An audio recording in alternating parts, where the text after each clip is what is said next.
Oli Bell. Well, I'm talking to a pro presenter today. Oli, you are incredibly well known, one of the leading presenters in not only horse racing, presenting for the likes of Royal Ascot, for the Grand National.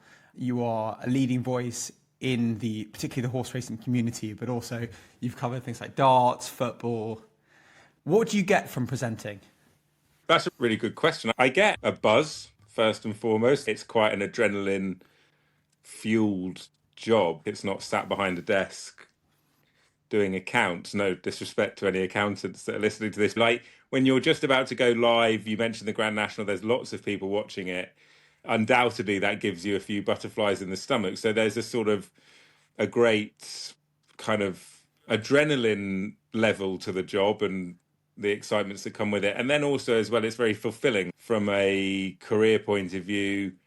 It's quite a good job to see an obvious trajectory. I started as a runner and now, as you mentioned, presenting for ITV, which is, I'm very privileged to be in that position. But I've been able to see growth throughout my career as well. So I suppose that I've been rewarded for hard work and seen the rewards for that and things like that. So on every level, I feel like it is a very rewarding job. I will always acknowledge that I'm in an incredibly fortunate position and am one of the lucky ones that get to present horse racing on terrestrial television. There's not many of us. But ultimately, it's a rewarding job. And fundamentally, I don't ever feel like it's a job as well. And I think that at its core is probably the most important thing for me, is that I do something I genuinely really love and am passionate about and enjoy. So going to work never feels like going to work. I mean, your awareness of how lucky you are, I think that carries through to a lot of people who seem to be really in sync with doing something that they love, but something they're also very good at, and clearly puts you in a position where you connect with people when you're doing it. When you're presenting, what's going through your mind? What to you, there's this concept of a North Star for businesses, for Airbnb, I think it's like number of nights booked. Like, what to you is your North Star when you're presenting? What do you most want to give people? Well, I think you've touched on it there. What's really important is authenticity. And actually, how I find this out is not necessarily, excuse me, on the shows that I present. And in work, I find this out more outside of work. I've got a bug in my throat, not great for a presenter. But when people see me away from work and they say, you're very similar to how you are when you present, that to me is the sort of the golden point, really, because I don't want to present like a caricature of a TV presenter. I want to be me going into people's living rooms on a Saturday morning when I'm doing the opening show or what have you. And I want them afterwards to go, oh yeah, he's just the same. He's not trying to be anything he's not. He's a bit of an idiot. He's quite charming sometimes. He's funny, polite, whatever it is, right? But ultimately, I don't want to deviate from who I am, because I think, one, the audience can see through that, and two, it's just very hard to maintain the mask when you're presenting a weekly program, right? If you present once every 6 months, you can probably get away with it. But ultimately, when you're on as regularly as we are, it's just impossible to be anything other than yourself over a 10-year period or whatever it is we've done. To me, that's the real kind of sweet spot. And I know that some people will have a very different way of working, but I don't go into work, obviously I know what I'm talking about, but I like to let things happen organically. I think anything that's overly prepared comes across as that. And so the more relaxed, off the cuff, kind of authentic it is, the more enjoyable it is for the audience. They like mistakes when they go wrong. We all go, oh my God, this is a disaster. But actually, it's quite entertaining.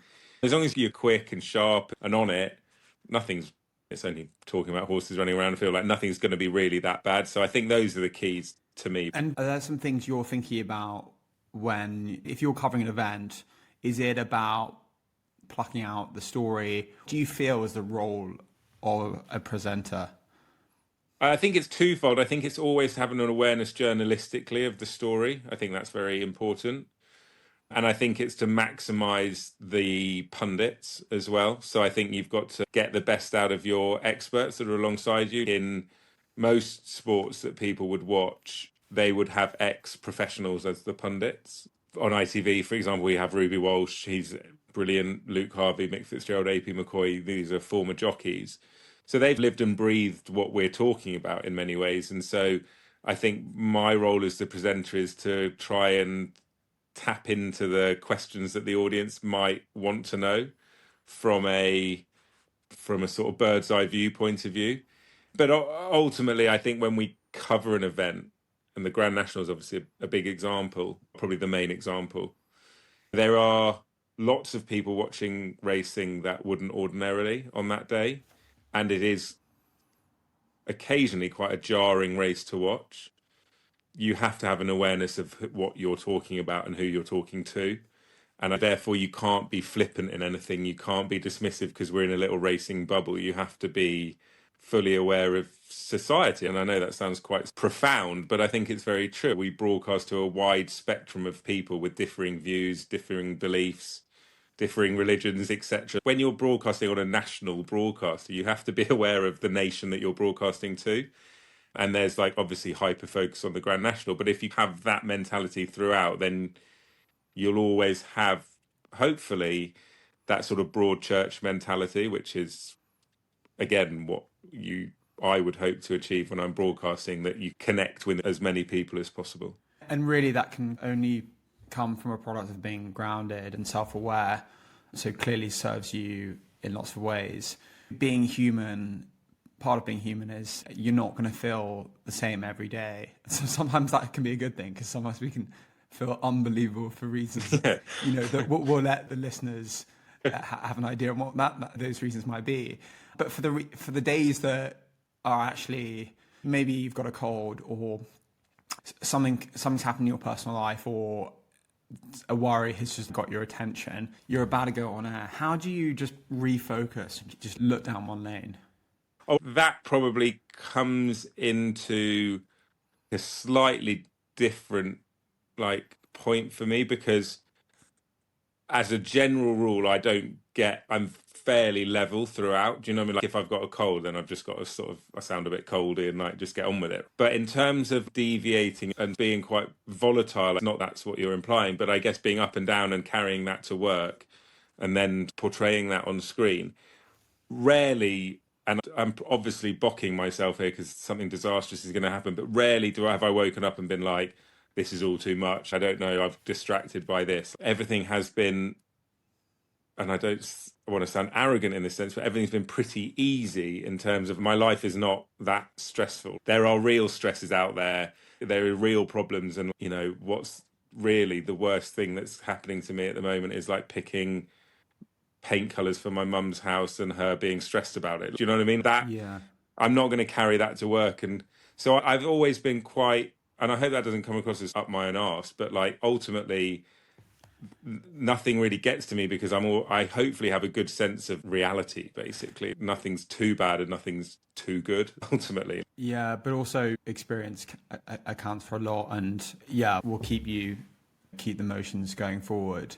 Different presenters and people take different parts of the sport and really relish in different sides to that. How do you feel what part of, let's say, racing do you feel that you're particularly interested in, or you want to really voice in a way that perhaps is different to other people in that world? It's necessarily different, but I think the thing that captured me about racing was at its core was its link to family. My granddad got me into racing. My uncle's a trainer. My dad broadcasts in racing. So to me, it's quite a unifying thing for a family. Sat around the sofa watching the racing on a Saturday afternoon is quite a nostalgic area for me. And therefore, I see that when I'm at the races. You see a lot of families going racing, dads with their kids, or families enjoying a day at the races. And that kind of continuation is quite obvious to see a lot. So I think for me, that element of things is important to portray as well. It's very much, I think, quite a bonding sport really for families. I think it's something that everyone can get behind. Whether someone might love the horses, someone might love the colours, someone might love studying the form, someone might love punting, right? Betting. But ultimately, you're all liking the same thing really, and that is horse racing. Someone might like a day out, someone might like getting dressed up or whatever it is, right? But ultimately, everyone can enjoy it for different reasons. So that's very important. And I do think one thing that actually I have always been fond of and done and practiced and enjoyed is the betting side of things. I wasn't a rider, so I wasn't going to be a jockey for all that I briefly thought about it before I grew. But like when I've started out in the sport, betting's always been quite a big part of my life. And I don't mean that in a sort of problem gambler way, but ultimately they are intrinsically linked. And I think that we should have a bit more confidence around the fact that betting and racing are intrinsically linked. Nowadays, it's a bit of a dirty word. There's a lot of focus on government on it and things like that. So I think that for someone who's quite proud to bet, who's had success playing poker, for example, I don't see it as a negative connotation necessarily. Obviously, there are a small percentage of people who have issues with it. People like a glass of wine, but there are alcoholics out there. People can like a bet without having a problem. And I think we should be a bit prouder of that. And that's something I want to maintain throughout, that sort of the fact that they go hand in hand, and we shouldn't be embarrassed about that. And poker. So some people listening won't know Ollie's an exceptional poker player, truly passionate. And you're a professional player. Would that be correct? Yeah. I have a job, but I guess I play to a professional standard, if that makes sense. What do you feel it's... I speak as someone who can barely navigate Texas Hold'em. What has poker taught you around how to deal with other things in life? Maybe there's something around patience, or yeah, poker has taught me so much, and so much that I brought into both my professional and personal life, I would say. On a professional sense, I think you have to, when you sit down on a poker table in a casino live and you're trying to suss out the sort of competition, if you like, you have to very quickly read the room and read the personalities in the room. And obviously, when you're interviewing someone, to a certain extent, that's what you're doing in a very quick way. You're like working out when to press for an answer, when to ease off, when to deliver a question that you might have up your sleeve, whatever it is. That sounds quite calculating, but ultimately you have to judge someone and judge the situation very quickly when you're broadcasting. And that is something that benefits a poker player, being able to work out each individual as quickly as possible. Obviously gives you an edge if you're right. So that it seems like reading people seems like a bit of an art, in that you can't really fully to an extent explain. There's some things about reading people that just can't really be put into words. It's like a sense, I imagine. I totally agree. Yeah, that's so true. And actually, when I've tried to explain what makes a good poker player from a bad poker player in the past, I've never really been able to articulate it, because I don't think I have the answer as to like why I felt in that spot or in that situation. There's no black and white answer. What did that person do in that moment that displayed weakness? But there are signs, there are little cues, basically, whether it's he took slightly longer to bet or he gulped, like little things that actually might be meaningless really, and it might just be total coincidence. But just having an instinct for it, I think, is what I have. And I don't really know, as I said, no one's taught me it, no one's trained me to do that. But I also think, and this again, I don't want this to sound big-headed, but I think I'm quite good at reading a room because of it. And maybe that came before the poker, and then I was able to be good at poker because I had that skill, or that has been given to me through playing lots of hands of poker and things like that. I don't know what came first. It might be chicken and egg, but definitely, yeah. And I think there's this just kind of instinct for it that can't really be taught. And then as well as that, you do play with people from all different walks of life, right? You're sat down with men, women, all ages, all religions, whatever, all countries. So, yeah, you just have to have a kind of awareness of a lot of things when you play poker. And then obviously there's probably an element of like fearlessness and whatever, right? There's lots of like fundamental things that I probably have. But the things that it taught me are respecting everyone, hopefully, and also reading the room quickly. And once you have those skills, then you can do anything. Speaking of people, there must be so many characters you've met. Let's start with poker. Can you think of some unusual stories you've heard about in the poker realm that kind of unlock this sort of create a bit of mystery? Well, I don't know how much mystery it creates. I think it has been documented, but there was a very famous incident where at a poker tournament, there's things called like prop bets, so like side bets that are always happening on a poker table. Like when you get to the high rollers, they'll go out for a game of golf, for example, and there would be lots of money bet. And then when they're playing poker, someone might say, look, 100 grand. This is, I don't know whether this happened. I'll tell you about the example I know, or two examples I know, which are quite entertaining. But it might be like, only salt and vinegar crisps for the next week. I'll give you 100 grand if you do. And then someone will go, yeah, I'll take that. Someone will go, no, I'll do it for 200. And then someone will lay the 200, whatever. So that happens quite a lot in high stakes poker, just because these guys want a bit of action, as if their life is not exciting enough. They need a bit more. But there was one incident where a guy got bet, I think it was like £1 million to get fake boobs put in for 6 months, I think. So he got paid or bet to have breast implants. And I think he ended up keeping them in for an extra 6 months for some reason. I don't know why. And then there was another one where, and that you can Google that, it did actually happen. And then both of these happened.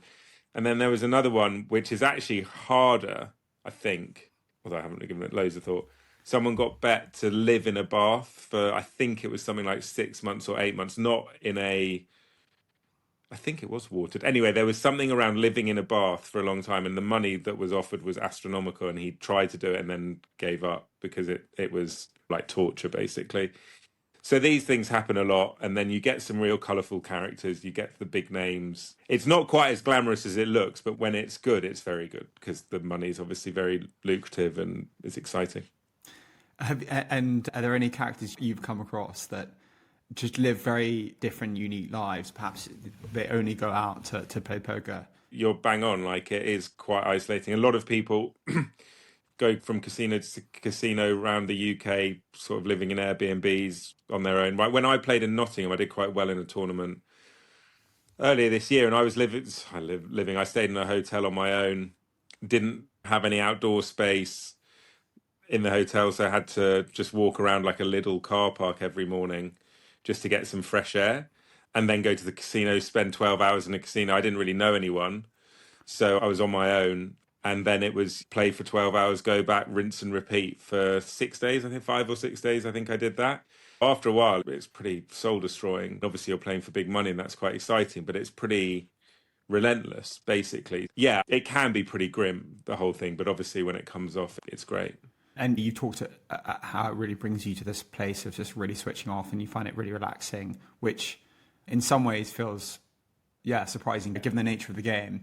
Give us an idea around the horse racing world. Obviously, there's so many different stakeholders, and betting's a fascinating area. One thing I'm interested in is just the nature of horse buying. Has that become easier for people to have a foot in the game? And this whole betting thing, is that becoming more exciting and more imaginative? These prop bets, these side bets that you talked about in poker, sound incredibly entertaining. I know that in the tech space, some of these communities where you can do unusual bets are very, very popular platforms. I don't know if that's an evolving world within horse racing. I don't think the breast implants bets will be evolving too much. But first point about the get entry into the horse world as such, that has become easier because there's been a growth in micro share syndicates, so small syndicates where you can enter in at 50 quid buy-in levels. So that makes it more accessible. Gone are the days of having to pay thousands of pounds. Obviously that still happens, but thousands of pounds to buy your own horse. Now you can get in with an ownership group and what have you. Entry into racing, yes, it is a bit more accessible, which is good news. But ultimately, like, if you want to compete at the top level, it's still going to cost you a lot of money. I think that has got better, and I think it's needed to get better as well, because ultimately we need to reach out to as many people as possible. And from a betting point of view, I mean, what's interesting is what's happening in America, really, because like the gambling laws are changing in America rapidly. And when that happens, I don't know how many states now allow betting, but like way more than before. When that changes fully, what you'll get is you will get the space. It goes without saying, but once America's on board, it's going to be mega, basically. So that's when you will see a real growth in that space. You'll see lots of prop bets, if you like. You'll see lots of different markets, different ways to bet. DraftKings has become very popular, which is a bit of a fantasy game. That's massive in America. There's lots of things happening, but America will drive that, I think, and Asia. But with the change in the laws, I think America will take that to a new place, and then obviously those things will be implemented over here.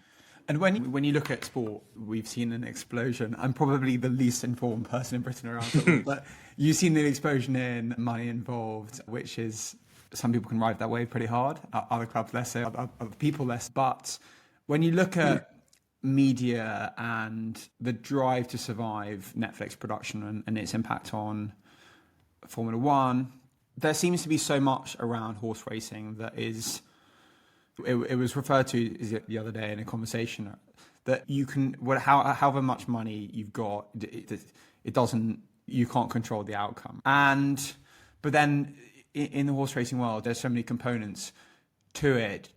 What to you is really under kind of shown? And if you were to be leading the production of a Netflix production within the horsing world, what to you would be the kind of the biggest parts that could pull people in?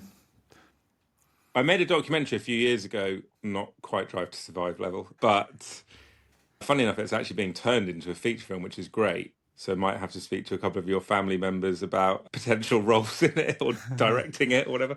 Anyway, the point I was going to make is, after I did the Riding a Dream documentary, I then put forward another idea, which was a bit of I don't know whether you remember a program called 15 by Jamie Oliver, where he took people from care homes and homeless shelters, trained them up to be chefs, and then in turn opened a chain of restaurants on the back of it. And it did very well. The show was really interesting because ultimately the human interest stories within that was what was appealing. That was what was appealing. And I wanted to do something similar to that in racing. And the powers that be, for whatever reason, I think COVID happened, it didn't take off. Anyway, I'm waffling around the point, really. I think, and ITV have done a series called Champions Full Gallop. I think what is so important about racing is there are so many components involved, but at its core, there are these incredible animals. And because the amount of people involved in the sport, there are so many human interest stories within horse racing, right?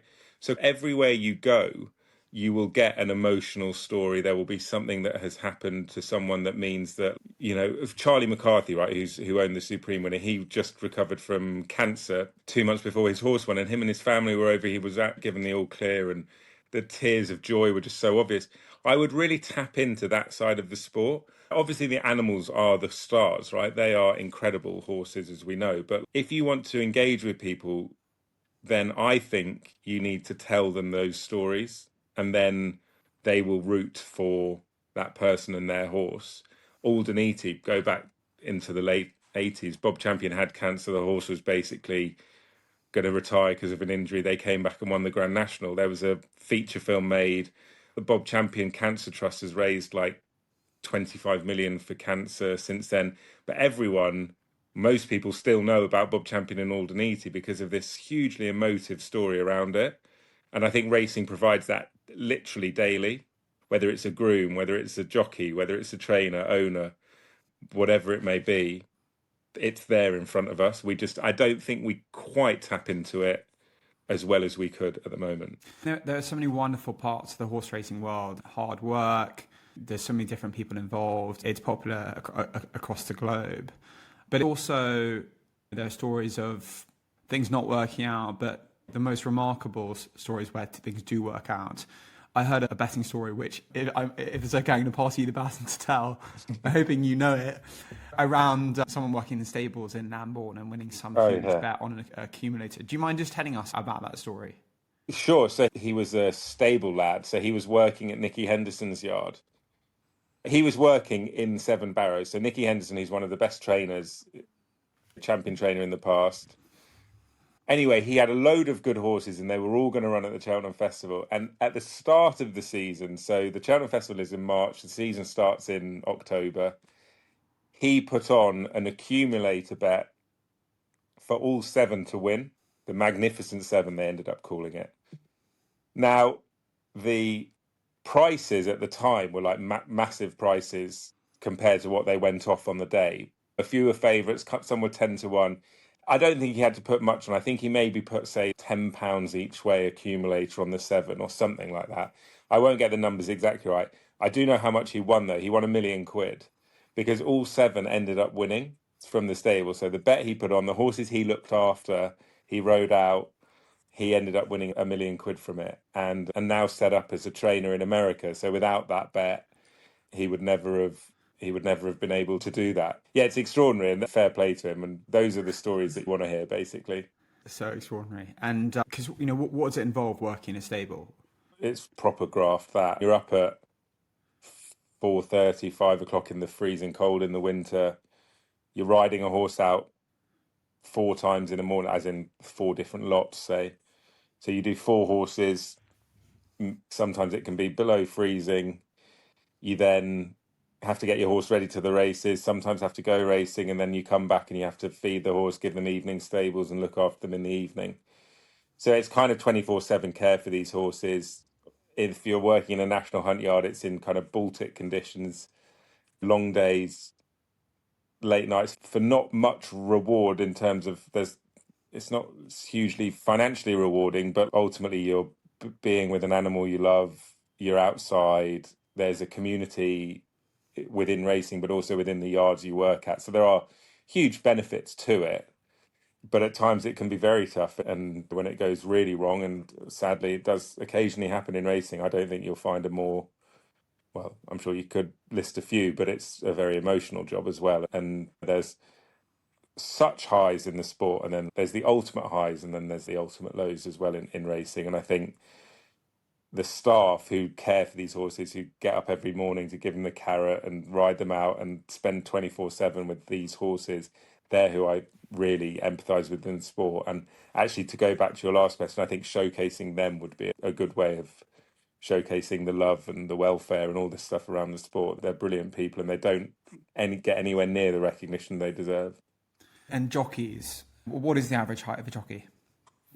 5'6" or something, maybe. Yeah. So. But the devotion, Small.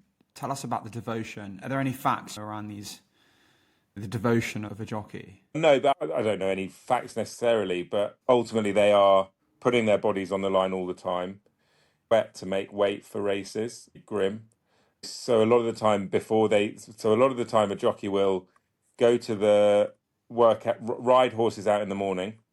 So he'll do the morning's work, exercise, then sweat in the bath for 2 hours maybe to lose £6, make themselves £6 lighter. Sometimes it can be more. I'm probably underselling it there.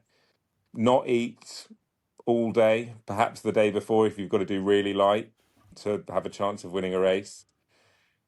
So then you're like massively dehydrated, you're obviously starving, you're knackered because you've been up early, and you've got to go and compete with the best jockeys out there to try and win a race. And if you ride a bad race, you get slagged off by every punter there is. You probably lose the ride from the owner. You know, your primary sort of thing that you experience at work is defeat. It's just relentless, right? Now, obviously, when you get to the top, you have great moments and you ride the best horses, but it's a very volatile and quite fickle existence as well, because you can be in favour one day and then out of favour the next, and then you have to start again. And if you don't turn up at a race course, you might lose the ride, which means you might not get a ride on another horse. So a lot of the time, and they're self-employed, so a lot of the time the jockeys will be driving from, say, Newmarket to Hamilton in Glasgow for one ride, which they'll get 120 quid from. But you think about the petrol and the travel and things, you know, you're going there for a loss, but just so you don't lose rides in the future. You know, so you've got to play the game, you've got to be good with owners, you've got to be physically in good shape, you've got to be mentally so resilient. I really do have huge admiration for jockeys, because what they put their bodies through is relentless. And we only see them riding in the race with our bets on them and hoping they do a good job. But yeah, if a jockey rode a bad race, I'd be pretty forgiving of them. And looking at that whole racing world, how do you want it to evolve in the next 10 years? Where is the sort of mecca for you in that sense? I think What's important for me is that the next generation have an appreciation for racing. I feel like students are really connecting with racing again. I've seen a lot of students going racing recently and a lot of young people talking about it again, which is good, really good.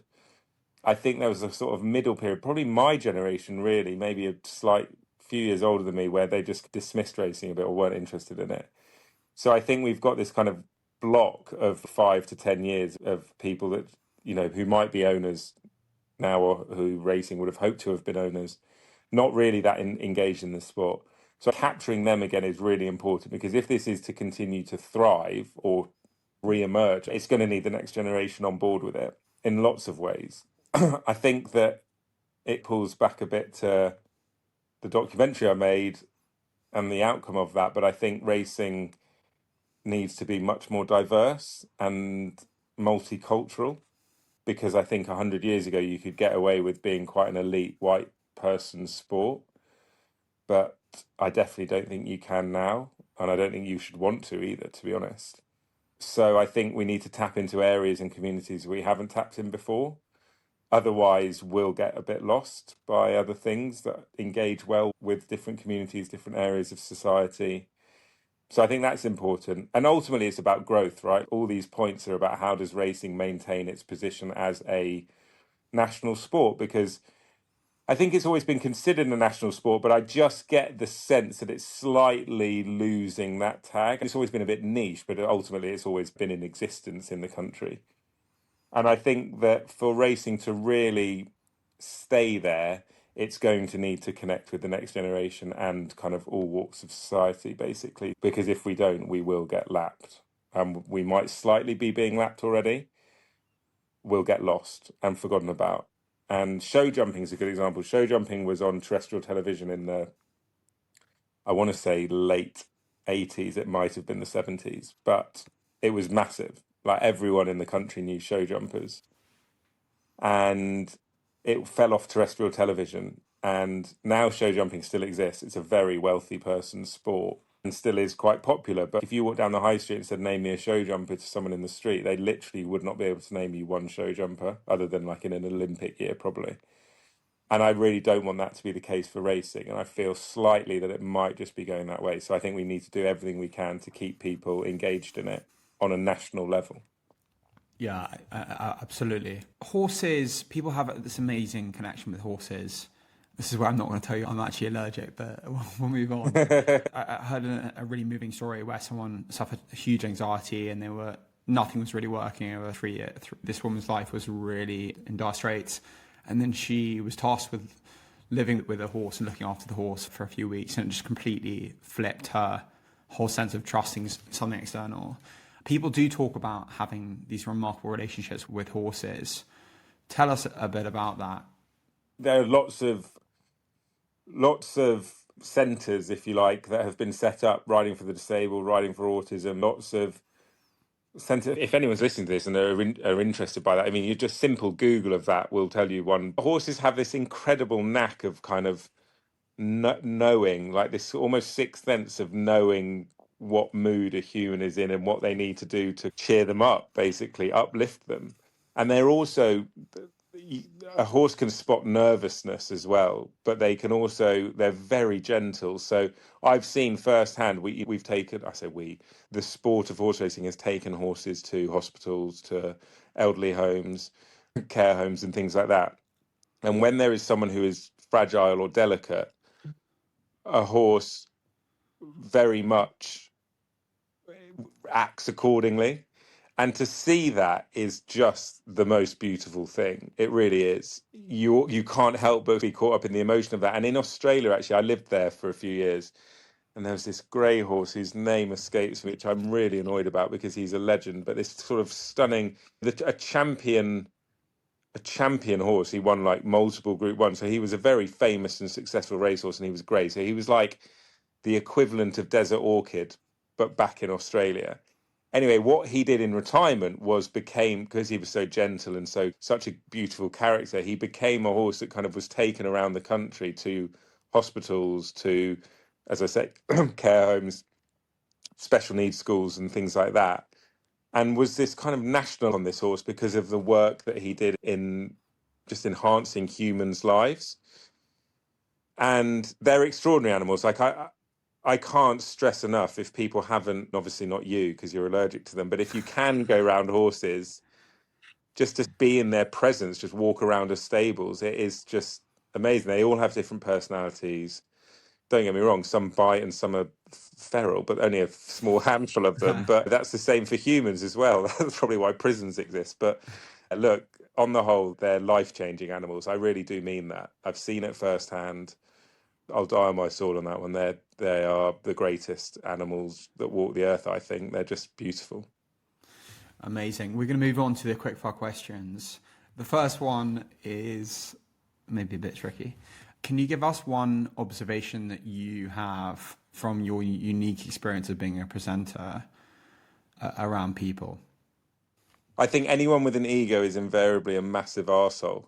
Sorry, that's probably not the answer you want. No. I think it pulls back to everything I'm saying. TV is quite TV, film, whatever, right? Like, you're dealing with, in inverted commas, stars, right? That's the pedestal they're put on and brainwashed into believing.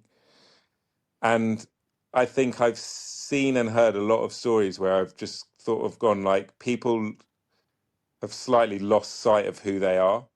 Like, really, at our core, we just want to be like, this sounds really cheesy and wishy-washy, but our core as human beings, we want to be nice to everyone and we want everyone to be nice to us, right? That's just the kind of simplicity to life. Be polite, be nice, look after everyone, and hopefully everything will be okay.